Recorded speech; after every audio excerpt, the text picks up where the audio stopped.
खबर पर रहना चाहते हैं आगे तो डाउनलोड कीजिए एबीपी लाइव ऐप। राजधानी दिल्ली में आज दिल्ली पुलिस की स्पेशल सेल ने पाकिस्तान का खालिस्तान प्लान नाकाम कर दिया।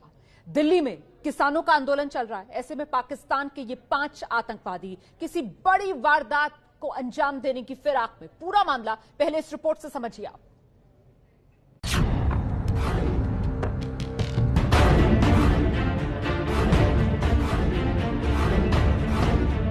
ये वो 5 आतंकी हैं जिन्होंने देश की राजधानी दिल्ली को दहलाने की साजिश रची थी, लेकिन दिल्ली पुलिस के स्पेशल सेल ने बड़े एनकाउंटर में इन आतंकवादियों को धर दबोचा और साजिश को नाकाम कर दिया। गिरफ्तार आतंकियों के पास से ड्रग्स और हथियार बरामद किए गए। इनके पास से 3 पिस्टल्स, 2 किलो हेरोइन और कैश मिला है, प्लस 2 गाड़ियां भी हैं जिनमें आइडेंटिफाई कर रहे हैं कि उनके नंबर फोर्ज्ड हैं और इस तरह की चीज सामने आ रही है। दिल्ली शकरपुर में एबीपी न्यूज संवाददाता अंकित गुप्ता पहुंचे, जहां पर पुलिस और इन आतंकियों के बीच मुठभेड़ हुई और कई राउंड फायरिंग चली। तो यहाँ पर निशान भी बने हुए हैं कि किस तरीके से कितने राउंड फायर हुआ है। ये इस डायरेक्शन में गाड़ी आ रही थी और यहाँ पर 6 राउंड तो ये यहाँ पर दिख रहा है कि 6 राउंड फायर हुआ है। ये देखिए, ये जो गोलियां यहाँ पर जो गोली के खोखे बरामद हुए, तो JK-048173 ये वो गाड़ी है जिसको जो यहाँ से ले जाने के अब जो है ले जाया जा रहा है, क्योंकि ये भी जो है एक सबूत रहेगा। गिरफ्तार आतंकियों पर नार्को टेररिज्म का आरोप है और इन आतंकियों के तार पाकिस्तान की खुफिया एजेंसी ISI से भी जुड़े हुए बताए जा रहे हैं। साथ ही इनके लिंक हैं और भी गैंगस्टर्स हैं, ज्ञानदीप है, एक सुखा है जो भी जुडिशियल कस्टडी में चल रहे हैं, जिनके ये बेसिकली ये गैंगस्टर्स हैं और इनके पीछे लिंकेजेस जो हैं वो पाकिस्तान बेस्ड ISI के जो ऑपरेटिव्स हैं उनसे हैं। पकड़े गए आतंकवादियों में शबीर अहमद, अयूब पठान, रियाज कश्मीर के और गुरजीत सिंह और सुखदीप सिंह पंजाब के गुरदासपुर जिले के रहने वाले हैं। बड़ी बात यह कि गुरजीत सिंह और सुखदीप सिंह ने 16 अक्टूबर को पंजाब में शौर्य चक्र विजेता बलविंदर संधू की गोली मारकर हत्या कर दी थी। ये भी पीछे बलविंदर सिंह संधू जी जिनका मर्डर हुआ था अक्टूबर के महीने में, उनकी किलिंग में ये जो 2 हमने पकड़े हैं पंजाब बेस्ड, ये लोग उसमें शामिल थे। एक इसमें गुरजीत सिंह भूरा है और एक सुखदीप है। गुरजीत सिंह और सुखदीप सिंह के तार पंजाब के गैंगस्टर सुख भिखारीवाल से जुड़े बताए जा रहे हैं। इन दोनों ने कश्मीर के 3 लोगों से ड्रग्स कंसाइनमेंट लिया था। अभी तक की पूछताछ के आधार पर ये पता चला कि इन आतंकियों के पीछे पाकिस्तान की खुफिया एजेंसी ISI समर्थित एक बड़ा नार्कोटिक ग्रुप काम करता है। नार्को टेरर के मामले में दिल्ली में ये पहली बड़ी गिरफ्तारियां हैं। अब तक की जांच और पूछताछ के दौरान पता चला है कि इस मामले के तार दुबई से होते हुए पाकिस्तान तक फैले हुए हैं और अब दिल्ली पुलिस की पूछताछ का सीधे तौर पर मकसद ये है उन लोगों के बारे में पता लगाना जो इन लोगों की टारगेट किलिंग पर थे, साथ ही ड्रग्स से आया हुआ पैसा किन लोगों तक पहुंचना था। आतंकियों की रिमांड के लिए स्पेशल सेल अब इन्हें वीडियो कॉन्फ्रेंसिंग के जरिए पटियाला हाउस कोर्ट में पेश करेगा। पुलिस अधिकारियों का कहना है कि टारगेट किलिंग इनका मकसद था। जो कश्मीर के जो आतंकी है, इनका हिजबुल से कनेक्शन है, जिनको पाकिस्तान से ISI से संपर्क में थे और वहीं से उनको फंडिंग होती थी, वहीं से इनको निर्देश मिलते थे। वही जो ये खालिस्तान के जो 2 आतंकी है, इनको गल्फ कंट्री से इंस्ट्रक्शंस मिल रही थी। राजधानी दिल्ली पहुंचे थे। पुलिस इनसे पूछताछ कर रही है और पता लगा रही है कि आगे इनका क्या मकसद था, कौन कौन लोग इनके टारगेट पे थे। एक बड़ा आंदोलन भी दिल्ली के अंदर चल रहा है, तो क्या कहीं उस आंदोलन में किसी तरह की गड़बड़ी फैलाना तो इनका मकसद नहीं था। ऐसे कई सवाल हैं जो इस समय इनकी गिरफ्तारी पर खड़े हुए हैं और अब दिल्ली पुलिस की स्पेशल सेल इन 5 आतंकियों से पूछताछ कर रही है। और देखिए, इस पर विस्तार से बातचीत करने के लिए चंडीगढ़ से मेरे सहयोगी जगविंदर पटियाल, दिल्ली से ओम प्रकाश तिवारी हमारे साथ मौजूद हैं। जल्दी से पहले ओम प्रकाश तिवारी का रुख करते हैं और ये समझते हैं ओम प्रकाश तिवारी आपसे कि पाकिस्तान का ये खालिस्तानी प्लान, ये जो बेनकाब हुआ है, ये पूरा कितना संगीन मामला नजर आ रहा है?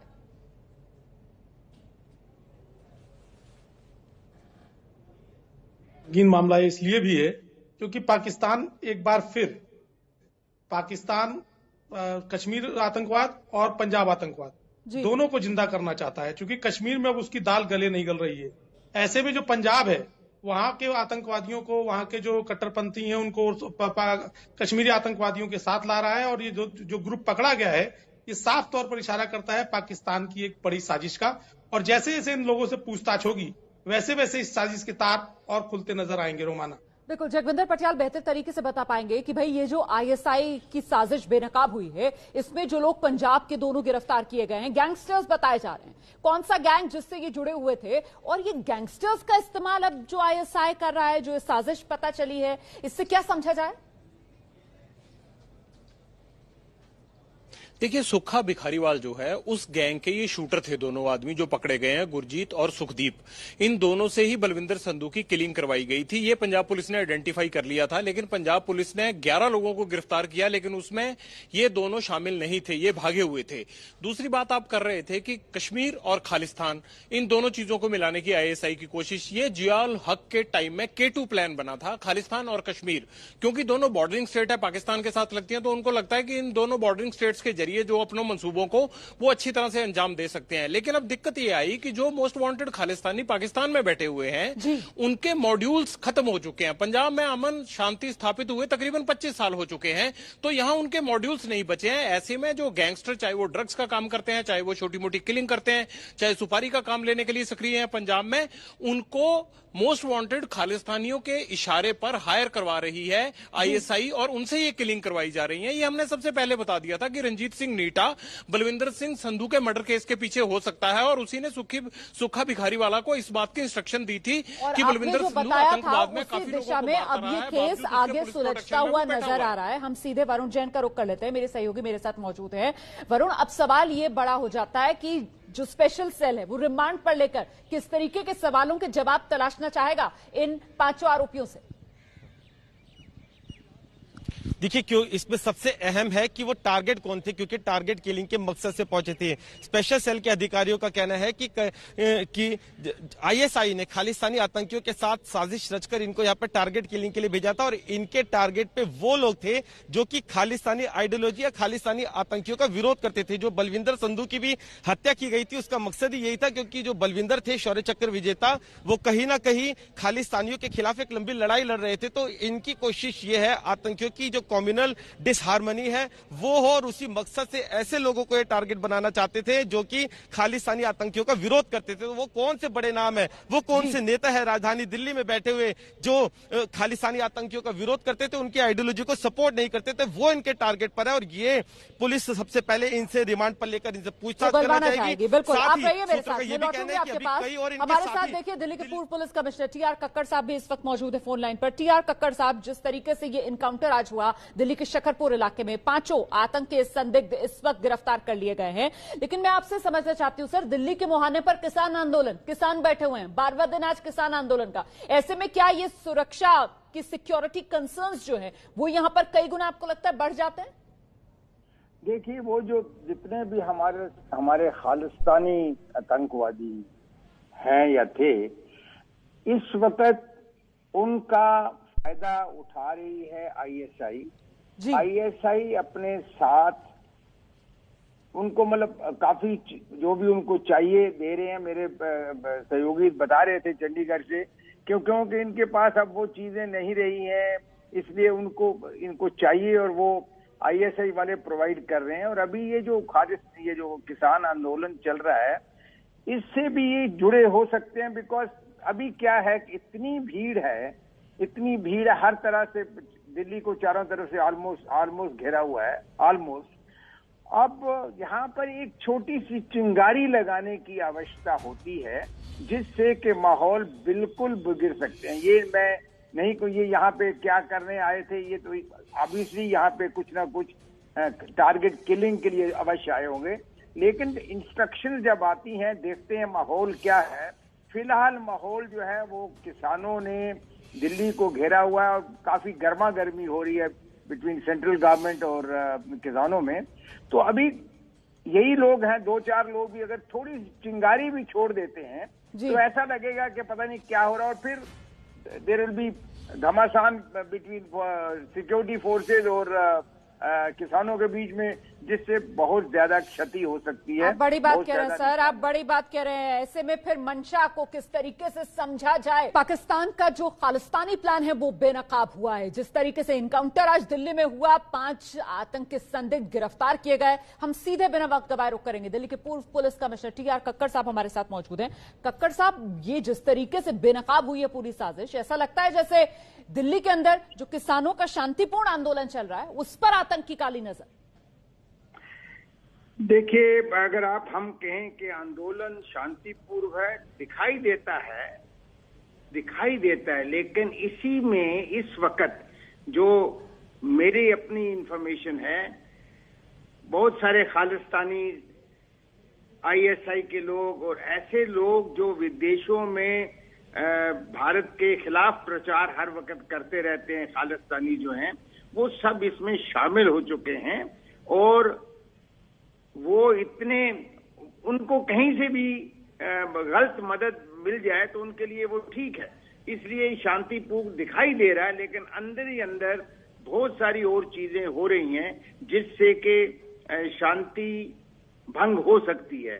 अब ये जो लोग हैं, ये असल में तो ये खालिस्तानी लगते हैं, लेकिन इनको पूरी सपोर्ट आईएसआई की है। और क्योंकि ये माहौल ऐसा है, इस वक्त ऐसा माहौल है, उन्होंने इनको एक किस्म से इस तरफ भी इशारा कर दिया होगा कि आप ये तो ये आप बड़ी बात कह रहे हैं सर। अपनी जानकारी के हिसाब से आपने ये जो डिटेल्स शेयर की हैं वो अपने आप में बहुत महत्वपूर्ण हो जाती है। भाजपा वालों को ये जवाब देना चाहिए, वो पैसा उपयोग क्या हुआ। बघेल साहब को आईने में, राजनीतिक आईने में अपनी सूरत देखनी चाहिए।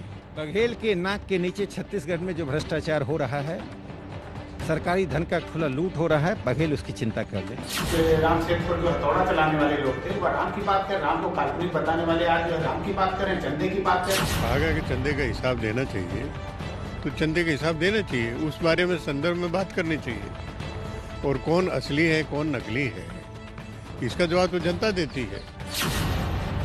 राम मंदिर निर्माण के चंदे पर सियासी आर पार। संस्था की जवाबदेही है, उनको एक तो पहले जो संग्रह हुई है राशि, उसका हिसाब दे देना चाहिए कि कितनी राशि जमा हुई थी और उसका क्या उपयोग में लाया गया। अयोध्या जाकर सबसे पहले रामलला के दर्शन करके हिसाब किताब मांगना चाहिए। ये हिंदुओं के विरोधी लोग हैं, ये गैर हिंदू पार्टी है, ये नकली हिंदुओं की पार्टी है। छत्तीसगढ़ के सीएम बघेल ने बीजेपी से चंदे का मांगा हिसाब। मतलब ये धंधा ही बना लिए क्या? पहले जब शिला पूजन किए थे 92 के बाद, और 92 में वो सब किए थे, शिला पूजन किए थे, पैसा इकट्ठा किए थे, सैकड़ों हजारों करोड़ रुपए इकट्ठा किए थे, उसका हिसाब क्या है? भाजपा वालों को ये जवाब देना चाहिए, वो पैसा उपयोग क्या हुआ, कितना पैसा इकट्ठा हुआ पूरे देश भर में। बीजेपी बीएचपी का पलटवार, कहा कांग्रेस को सवाल पूछने का नहीं है अधिकार।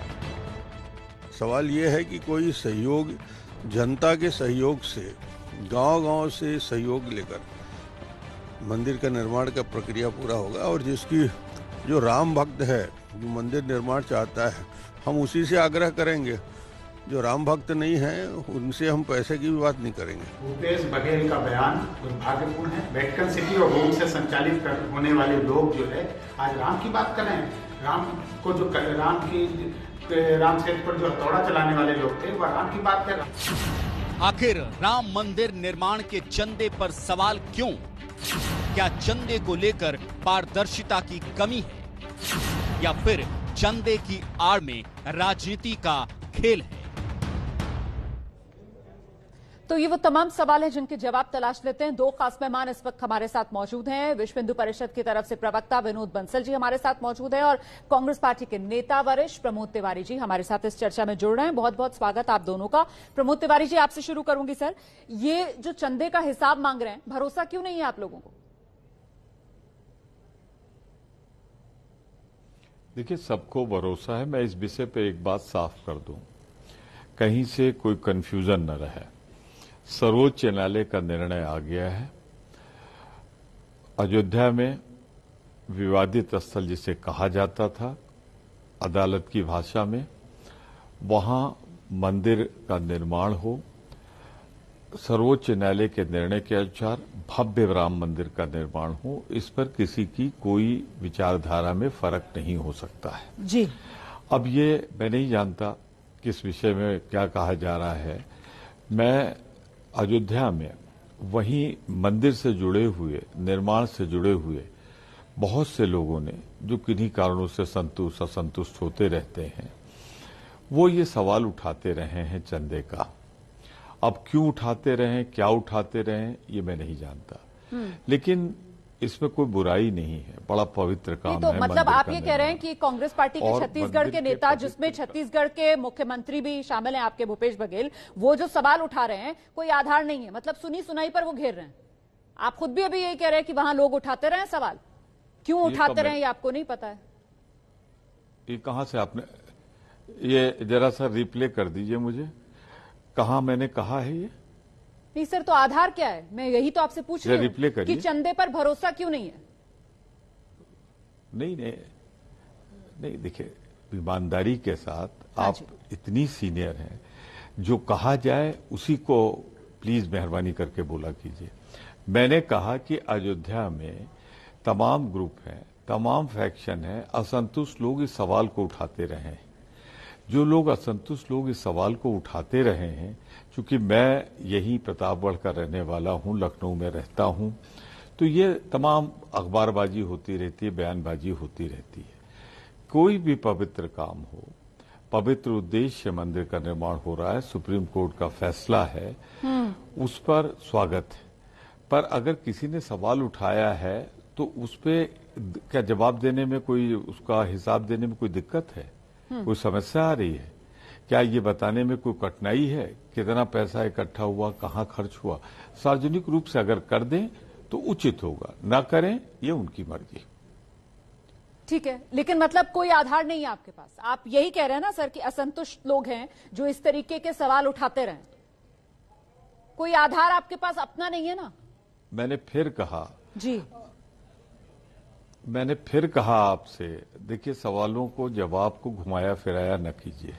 मैंने कहा अयोध्या में, अयोध्या के 4-5 बार यहाँ ये सवाल मंदिर निर्माण से जो लोग जुड़े थे, जो असंतुष्ट हुए, उन्होंने उठाया चंदे की बात कि जो आया है उसका हिसाब दिया जाए। अब वो हो सकता है उनका कारण हो, जो अयोध्या के लोग, मंदिर निर्माण से जुड़े लोग, मैं किसी का और नहीं कह रहा हूं, उसका जवाब अगर दें अच्छा है, ना जवाब दें इनकी मर्जी। दरअसल मैं इंतजार भी कर रही थी कि विनोद बंसल जी हमारे साथ जुड़ जाएं, क्योंकि बीच में कुछ तकनीकी खराबी भी आ गई थी, इसलिए मैंने सोचा कि एक दो बार और ठोक बजाकर आपसे सवाल पूछ लिया जाए। आपने बहुत क्लियर कर दिया है, विनोद बंसल साहब ने सुन ली होगी आपकी पूरी बात। अब जवाब दीजिए। जी, अब जवाब दे दीजिए विनोद बंसल साहब। बात तो बहुत जायज सी कह रहे हैं प्रमोद तिवारी जी कि अगर कुछ असंतुष्ट लोग हैं, अगर उनके मन में कुछ सवाल है तो बढ़िया है भाई, भगवान के नाम का काम हो रहा है, ऐसे में पारदर्शिता बनी रहनी चाहिए, किसी के मन में कोई संशय हो वो दूर कर देना चाहिए। नहीं, बिल्कुल ठीक कर रहे हैं रोमाना जी, आपका बिल्कुल तथ्य सही है। और मैं कहता हूँ प्रमोद जी की आस्था पर भी मैं कोई प्रश्न नहीं उठाना चाहता। वास्तव में वो अलग बात है कि इनकी पार्टी ने कहा कि राम तो हुए नहीं, राम की जो अस्तित्व पर प्रश्न उठाने वाली पार्टी, जिसने कभी राम मंदिर के लिए शायद हो सकता, मुझे नहीं लगता कुछ चिंता दिया होगा। खैर, पार्टी कार्यकर्ता इसमें समर्पित रहे हैं नो डाउट। और जहाँ तक राम मंदिर के जनसंग्रह की बात है, 1989 में खिलाफ रूप से पैसा पूरे देश भर के लगभग 3.25 लाख गाँव से आया था। 1 ईंट 1.25 रुपये हमने सबसे लिया था, और उसका पूरे का कंप्लीट हिसाब श्री राम जन्मभूमि न्यास के पास है। विष्णु परिषद के पास, न भाजपा के पास, न किसी और राजनीतिक दल के पास इसका कोई हिसाब नहीं, उन्होंने कोई पैसा लिया। अब एक बात कि उस पैसे का, क्योंकि आपको पता है कि अधिकांश समय पर कांग्रेस की सरकार रही है, और वहां पर जो है उस ट्रस्ट का बाकायदा रेगुलर ऑडिट होता है, इनकम टैक्स डिपार्टमेंट में कंप्लीट अकाउंट सबमिट होता है, और सारा हिसाब राम जन्मभूमि के अकाउंट में, बैंक अकाउंट में है। और उसमें से जितना पैसा आया था उसमें से अधिकांश पैसा इस अब तक के जो पत्थर की गढ़ाई है उसमें लग चुका है। फिर भी अगर किसी को देखिए, जो राम पर डाउट करते हैं, जो राम मंदिर पर डाउट करते हैं, जो हिंदुओं के चलिए नहीं सर देखिए सर मुझे लगता है अब हमें बहस उस दिशा में नहीं लेकर जानी चाहिए, क्योंकि यहाँ पर जो पैनलिस्ट हैं वो भी आपके साथ ऐसी बहस नहीं कर रहे हैं कि कोई राम पर सवाल उठा रहा है ना। हम चंदे की बात कर रहे हैं, चंदे पर ही केंद्रित रहते हैं। आपने भी बढ़िया पॉइंट रखा है, इस पर जवाब देना चाहिए प्रमोद तिवारी जी को कि भाई यूपीए की भी तो सरकार रही है और ट्रस्ट के एक एक पैसे का पूरा हिसाब, उसका ऑडिट होता है, सब कुछ तो पब्लिक डोमेन में है। फिर ये सवाल सिर्फ और सिर्फ सियासत चमकाने के लिए प्रमोद तिवारी जी यही पूछा जाएगा आपसे। अगर कुछ गड़बड़ होता तो सिंधु परिषद में बैन लगा देते कभी जी। अच्छा, जवाब लेते हैं सर। बंसल जी का ऑडियो आपको क्लियर हो मुझे नहीं क्लियर है। आप जो बंसल जी ने कहा हो कुछ देर में भी वो आए हैं तो मुझे बता दे तो जिससे मैं संतुष्ट कर सकूं उनको। क्या कहा बंसल जी ने? ऑडियो इनका क्लियर नहीं है। अच्छा, बंसल साहब खुद ही बताएंगे। बंसल साहब एक बार फिर से रख दीजिए अपनी बात। हाँ, मैं कह रहा हूँ देखिए श्री राम जन्मभूमि ट्रस्ट जो है इस सारे ट्रस्ट का हिसाब किताब रखे हुए है। 1989 में जब शिला पूजन हुआ था हमने 2.25 लाख गांव से पूजित शिलाएं और 1 रुपया प्रत्येक व्यक्ति से लिया था, नो डाउट। और वो सारा का सारा पैसा श्री राम जन्मभूमि के जो सरकारी बैंक अकाउंट है उस सरकारी बैंक में खुला हुआ अकाउंट है, उसमें पैसा सारा जमा है। उसमें से अधिकांश पैसा श्री राम जन्मभूमि के मंदिर के लिए जो हमने शिलाएं गढ़ी थी उन शिलाओं में खर्च हो चुका है। बाकी जो रिमेनिंग पैसा है ट्रस्ट ने स्वयं कहा है कि अब जो नया श्री राम जन्मभूमि ट्रस्ट बना है उस ट्रस्ट में अकाउंट को ट्रांसफर करेंगे जो भी होगा। तो अब जहां तक इसका सवाल है कि हिसाब देखिए रेगुलर ऑडिट होता है, अकाउंट सबमिट होता है और उसमें अधिकांश समय पर केंद्र सरकार का, चूंकि इनकम टैक्स डिपार्टमेंट केंद्र का दिन आता है और दशकों तक जो केंद्र में सरकार कांग्रेस की रही है, अगर उसमें 1% भी कहीं मेलाफेड इंटेंशन किसी का नजर आता है तो कांग्रेस पूरे ट्रस्ट और बीएचपी को और आरएसएस को सबको ये बैन कर देती है। मुझे लगता है आपका जवाब अब सुन लिया है। प्रमोद तिवारी जी प्लीज आइए। देखिए एक बात तो हम साफ कर दें बंसल जी को। बंसल जी, मंदिर निर्माण को लेकर कहीं कोई संशय नहीं, कहीं कोई सवाल नहीं। धन्यवाद। The law of the land supreme court interpret करता है, सुप्रीम कोर्ट ने इंटरप्रेट कर दिया, उसका फैसला है भव्य राम मंदिर का निर्माण हो। इस पे किसी का कोई भी, मैं तो सवाल नहीं उठा रहा हूं, मैं अपनी बात कह रहा हूं। और कांग्रेस वर्किंग कमेटी ने भी इस पर एक प्रस्ताव पारित कर, ठीक है ना, प्रस्ताव पारित होके आ चुका है। देखिए बंसल जी, मैं नहीं जानता, आप मेरे ख्याल से दिल्ली में रहते होंगे या जहां भी हों, ये अयोध्या में कई बार साधु संतों के बहुत से ग्रुप हैं। इन्होंने सवाल उठाया कि इसमें बहुत अंतर्राष्ट्रीय भक्त लोग हैं, प्रमोद तिवारी जी वो तो जवाब दे रहे हैं ना। वो कह रहे हैं आप दूसरों के सवाल क्यों उठा रहे हैं? आप लोग तो सत्ता में रहे हैं और ट्रस्ट के पाई का हिसाब वो कह रहे हैं जिसका ऑडिट होता है, इनकम टैक्स उस पर नजर रखता है। अगर कुछ गड़बड़ी होती तो फिर यूपीए के दौरान उस गड़बड़ी को क्यों नहीं पकड़ लिया आप लोगों ने? अब जबकि मंदिर निर्माण का रास्ता साफ हो गया है तो फिर अब ये सवाल उठाकर चंदे पर घेरकर सियासत चमकाना चाह रहे हैं कांग्रेस के नेता। कम से कम मुख्यमंत्री को तो इस तरह के बयानों से बचना चाहिए। वो ये जी जवाब ले लेते हैं सर, समय मेरे पास कम है। प्रमोद जी प्लीज आप जवाब दे दीजिए। हाँ, मैं बहुत साफ जवाब दे रहा हूं। कांग्रेस की सरकार 6 साल पहले, 6.5 साल पहले थी और उसके बाद बहुत सा अंतर्राष्ट्रीय फंड से, अंतर्राष्ट्रीय जो लोग रहते हैं जो भगवान राम के भक्त हैं, जो इसमें रुचि रखते हैं कि वहां भव्य राम मंदिर का निर्माण हो। प्रमोद तिवारी जी, बहुत ही माजरत और माफी के साथ शायद आपने भूपेश बघेल जी का बयान ही नहीं सुना। वो तो 91-92 की बात कर रहे हैं सर, वो पिछले 6 साल की बात ही नहीं कर रहे हैं। वो कह रहे हैं जो पहला शिला पूजन हुआ था उसके बाद जो चंदा इकट्ठा किया था उसका हिसाब दे दो सर। वो 90 के दशक में पहुंच गए सर। उसके बाद तो यूपीए 1 आई सर, यूपीए 2 आई। आप लोग करीब 10 साल रहे सत्ता में, गड़बड़ियां हो रही थी ट्रस्ट की तो तब पकड़ लेते ना। अब भूपेश बघेल जब सवाल उठाएंगे तो फिर पलटकर पूछा जाएगा कि सियासत चमकाने के लिए चंदे पर यह सवाल है क्या? पश्चिम बंगाल के सिलीगुड़ी से जहां बीजेपी युवा मोर्चा के कार्यकर्ताओं पर आंसू गैस और वाटर कैनन का इस्तेमाल किया गया है। सिलीगुड़ी में बीजेपी कार्यकर्ता ममता सरकार के खिलाफ प्रदर्शन कर रहे थे। ये तस्वीरें आपके सामने हैं। देखिए, इसी दौरान जब प्रदर्शन कर रहे थे बीजेपी के कार्यकर्ता, तब पुलिस का बीजेपी कार्यकर्ताओं पर ये एक्शन। बीजेपी युवा मोर्चा के कार्यकर्ताओं पर ये वाटर कैनन का इस्तेमाल और आंसू गैस के गोले भी यहां दागे गए इन कार्यकर्ताओं को तितर-बितर करने के लिए। ममता जी की सरकार ने जिस प्रकार अराजकता और गुंडागिर्दी देखी गई, निश्चित रूप से प्रजातंत्र की हत्या है। एक शांतिपूर्ण जुलूस जिसमें महिला कार्यकर्ता भी हो, उनके ऊपर लाठीचार्ज करना, उनके ऊपर आंसू गैस के गोले फेंकना, उनके ऊपर टीएमसी के गुंडों ने बम फेंके और इस प्रकार अराजकता फैलाई। पुलिस का पथराव करते हुए, बम फेंकते हुए फोटो हमारे पास है, वीडियो हमारे पास है। क्या पुलिस से अपेक्षा की जा सकती है कि वो शांतिपूर्ण तरीके से, प्रजातांत्रिक तरीके से यदि प्रदर्शन कर रहे हैं विपक्ष के लोग तो उनको इस प्रकार कुचले? मैं समझता हूं ये प्रजातंत्र की हत्या है और हम चुप नहीं बैठेंगे जब तक ममता जी की सरकार को उखाड़ के नहीं फेंकेंगे। तो बंगाल में तेज होता ये सियासी आर पार। दरअसल पश्चिम बंगाल में पुलिसिया कार्रवाई को सीधे टीएमसी की कार्रवाई करार देती है, ममता सरकार की कार्रवाई करार देती है बीजेपी, ये कहते हुए कि बंगाल की पुलिस टीएमसी कार्यकर्ता की तरह काम करती है।